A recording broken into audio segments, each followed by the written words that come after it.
Madame, mademoiselle, monsieur, bonjour. C'est aujourd'hui le samedi 16 décembre 2023. Dans la vidéo précédente, je vous ai montré comment, selon moi, le président de la République française, Emmanuel Macron, est sous influence extraterrestre mauvaise concernant le plan apocalyptique qui est co-réalisé en quelque sorte par l'humanité depuis plusieurs siècles avec des extraterrestres qui se servent des monothéismes, principalement le christianisme, mais aussi par exemple la religion hébraïque, pour finaliser leur plan ayant pour but d'installer une théocratie mondiale. Alors, je voudrais vous montrer comment moi-même, alors que j'ai rompu depuis plusieurs années avec les différentes religions, en construisant pour moi-même une représentation sur la réalité dans laquelle nous nous inscrivons, eh bien, comment je suis instrumentalisé contre mon gré. Voici ici mon nom, Bourquin, mon prénom Jean-Charles, mon second prénom Pierre. Si je remplace le trait d'union, qui a pour valeur 1 par la lettre I en chiffre romain, qui vaut également 1, je peux décrire avec cela, en redistribuant toutes ces lettres, ces 26 lettres, donc l'événement qui fait polémique, qui s'est produit à l'Élysée le 7 décembre dernier, à savoir que le grand rabbin de France a commencé de célébrer Hanouka, cette fête des Lumières juives, en allumant 2 bougies, puis en priant et en chantant, devant un groupe de personnes, de communautés religieuses différentes, rassemblées là dans cette réunion privée par Emmanuel Macron à l'Élysée. Je trouve ici Corsia, pour le nom du rabbin, Chaim Corsia.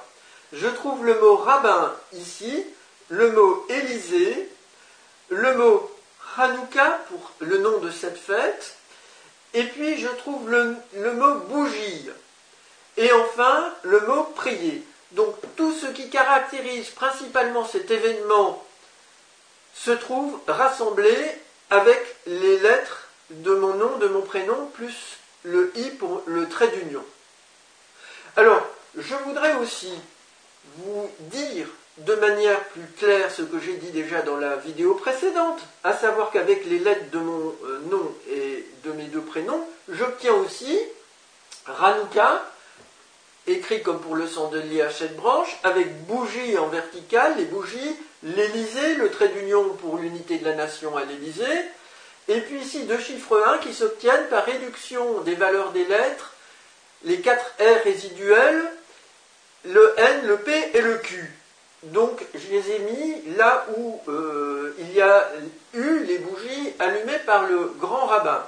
Alors ce n'est pas tout.